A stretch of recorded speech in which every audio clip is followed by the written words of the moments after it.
Fala pessoal, professor Elton com vocês. 20 de março marcou mais um marco na polêmica do novo ensino médio. A Câmara dos Deputados votou e aprovou a reforma que estava sendo discutida desde o ano passado. Ou seja, tudo que você sabe sobre o atual ensino médio vai mudar. De novo, cara! Mas e aí como é que fica? Acabou o projeto de vida? E os itinerários? Será que teremos ainda filosofia, artes? O espanhol voltou? E o tempo integral? E o técnico? Muitas perguntas, mas eu tenho as respostas. Vem comigo.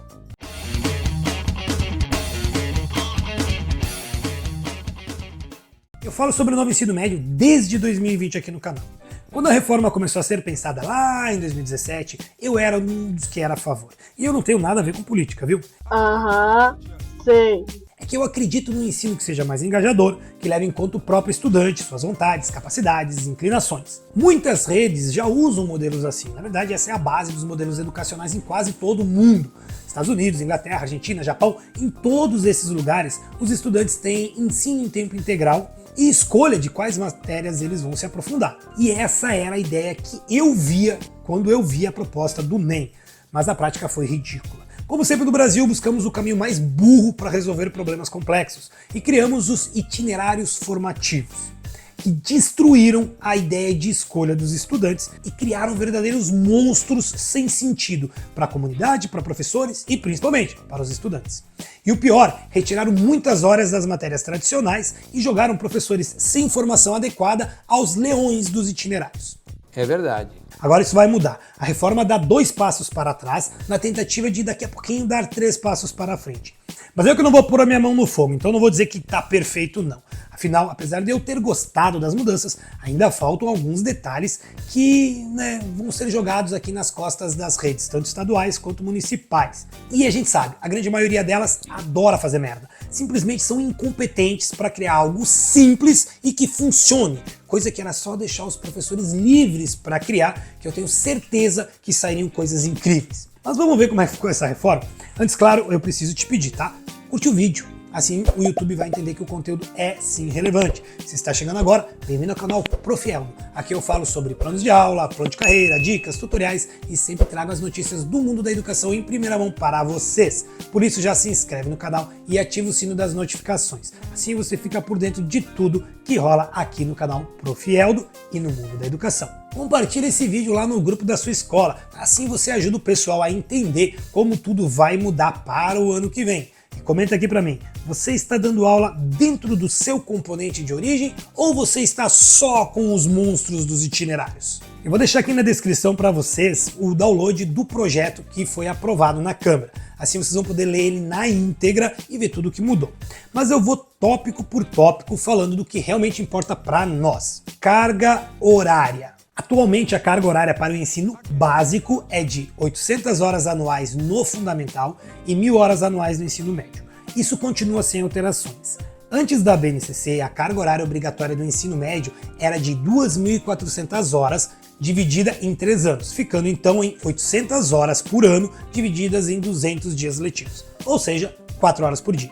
Algumas redes, como a Gaúcha, por exemplo, já tinham uma carga maior antes mesmo da reforma, mas a maioria das redes foi obrigada a fazer essa alteração, o que se tornou um ponto muito criticado, pois com 1.000 horas anuais, a carga diária subiu das 4 para 5 horas, o que torna a vida de muitos estudantes bem difícil. Afinal, ficar na escola até tipo 12h20, 12h30 e ainda ter que trabalhar ou fazer curso de tarde, para quem frequenta a escola de manhã, por exemplo, é uma coisa muito complicada. Eu vejo em algumas escolas que os estudantes têm que sair mais cedo, então eles perdem metade ou todo o último período. E isso, para mim, é um crime, porque a gente tem disciplina que só tem um período na semana. E o aluno tem que sair meia hora mais cedo, ele perde esse período. Como é que fica? O que eu vejo é que esse modelo não funciona em um país onde a cultura do adolescente é procurar trabalho no turno inverso da escola. Falando em turno inverso, a carga horária do ensino integral também não sofreu mudanças. Então, se você estuda em uma escola de tempo integral, nada muda em relação ao tempo que você vai passar em sala de aula. Inclusive, é reiterada a ideia de que a carga horária deve subir gradualmente nas escolas ditas de tempo parcial até atingir 1.400 horas em todas as escolas do país. Uma realidade que eu não vejo sendo alcançada na prática tão cedo. Afinal, a maioria das redes não dá conta nem da quantidade de estudantes que tem hoje em meio período. Imagina colocar todo mundo em tempo integral. Não consegue, né? Formação geral básica e itinerários formativos. É aqui que temos a grande mudança dessa reforma. Primeiro que o termo itinerário formativo mudou para trilhas de aprendizagem, e eu vou usar esse termo daqui em diante. Atualmente, dentro das 3.000 horas de ensino médio, temos uma carga máxima de 1.800 horas para a FGB e mínima de 1.200 horas de trilha.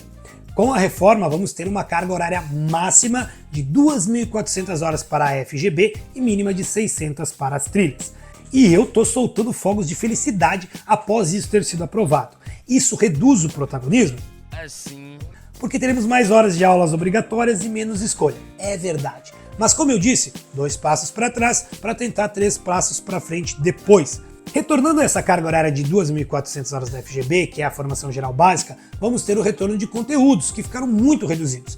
Pelo menos é isso que eu espero. Mas eu retorno nesse assunto daqui a pouco, porque ainda não terminamos de falar sobre a carga horária. Essa carga que eu falei, ela é flexível. Calma, vamos lá. É possível sim termos mais horas de trilhas e menos de FGB, mas na prática isso não deve acontecer, com uma exceção. Onde tivermos ensino técnico, nessas escolas, a carga horária da FGB deverá ser de no máximo 1.800 horas. Além dessas, teremos mais 300 horas que serão de formação geral básica, mas de disciplinas focadas no curso técnico. Por exemplo, se você estiver cursando um técnico em radiologia, dentro dessas 300 horas, você vai ter aulas de física, química e biologia, ou seja, natureza. Se for, por exemplo, técnico em contabilidade, vai ter mais aulas de matemática e por aí afora. Ah, bom, então assim sim. Isso forma 2.100 horas de formação geral básica. Sobram 900 horas que são exclusivas para o curso técnico. Nas escolas de tempo integral, onde a carga horária já é maior, é de 4.200 horas divididas em 1.400 anuais, a FGB mantém o máximo de 2.400, sobrando 1.800 horas para as trilhas, sendo elas técnicas ou não. Mas as mudanças não param por aí. Ainda falta falar do ensino técnico. Uma mudança está na questão da regulamentação do procedimento anterior que exigia aprovação pelo Conselho Estadual de Educação, uma homologação pela Secretaria de Educação e certificação pelo sistema de ensino. Isso foi alterado. O texto atual estabelece que o ensino técnico ele vai ser oferecido através de uma cooperação técnica entre as secretarias estaduais de educação e as instituições de educação profissionais credenciadas, dando preferência às instituições públicas, mas liberando também para instituições privadas. Como é que isso vai funcionar na prática? Ainda não sabemos. Eu acho que para 2025 não vai rolar nada disso e vamos manter o ensino técnico do jeito que ele está. Até porque você sabe, né? Tudo é difícil de fazer acontecer quando a gente fala em rede pública. Nada que é do pobre funciona. E as disciplinas? Dentro da FGB, nós temos as disciplinas, ou componentes tradicionais. Temos a manutenção da divisão em áreas. Então tem matemática e suas tecnologias, que tem sua matemática, ciências humanas e suas tecnologias, que inclui história, geografia, sociologia e filosofia, ciências da natureza e suas tecnologias, como biologia, química e física, e linguagens, códigos e suas tecnologias. Aqui temos língua portuguesa e suas literaturas, língua inglesa, língua espanhola, arte em suas múltiplas linguagens e expressões e educação física. E eu quero chamar a atenção para a primeira disciplina, de linguagens, língua portuguesa e suas literaturas, o que significa que literatura não está na proposta como uma disciplina específica. Ela faz parte da língua portuguesa, o que significa que pode ser que não apareça como uma disciplina nas grades curriculares, mas que os conteúdos de literatura vão ter que ser levados para a sala de aula. Para saber como é que isso vai acontecer na prática, tem que esperar o currículo de cada estado. Muitos deles já não trazem mais esse componente. Mas agora eu quero saber de vocês, no seu município, no seu estado, a literatura aparece como um componente específico? Escreve aqui embaixo. Outro caso a ser levantado é com relação às línguas estrangeiras. Apesar de aparecer aqui tanto o inglês quanto o espanhol, este último não foi colocado como obrigatório. Já viu, né? Projeto de vida não é abordado nessa lei específica, então ele deve manter do mesmo jeito porque a lei não está alterando a BNCC. Cultura e tecnologia digital deverá ser trabalhado dentro da FGB. Agora, será que vai ter um componente, como temos hoje de cultura e tecnologia digital, ou será que ele deve ser diluído dentro das matérias? Só esperando as redes para saber. Agora, quantos períodos de cada matéria por ano a gente vai ter? Boa pergunta. Eu espero que retornem os períodos das matérias que foram suprimidas com a reforma. muitas matérias foram prejudicadas, e as piores foram as de natureza e humanas. Filosofia e sociologia perdeu 70% da carga horária. Bioquímica e física perderam 50%, assim como história e geografia. O que eu espero é que não peguem essas 600 horas a mais de FGB e metam tudo em português e matemática. Porque como esses são os únicos componentes que são avaliados pelas provas como PISA, parece que só eles importam. Aqui no Rio Grande do Sul teve um ano que tinha 7 de matemática e 6 de português.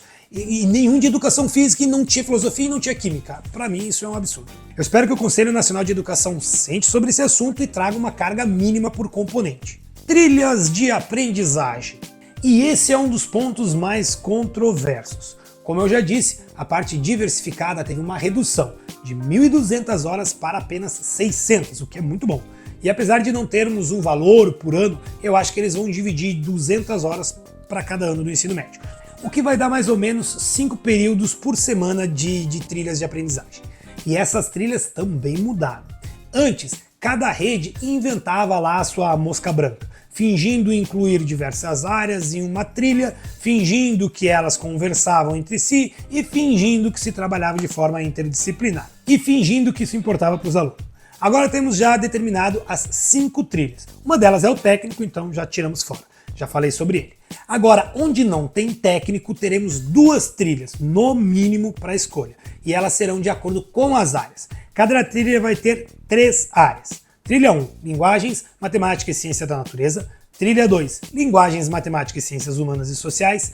Trilha 3, Linguagens, Ciências Humanas e Sociais e Ciências da Natureza. E a trilha 4, Matemática, Ciências Humanas e Sociais e Ciências da Natureza.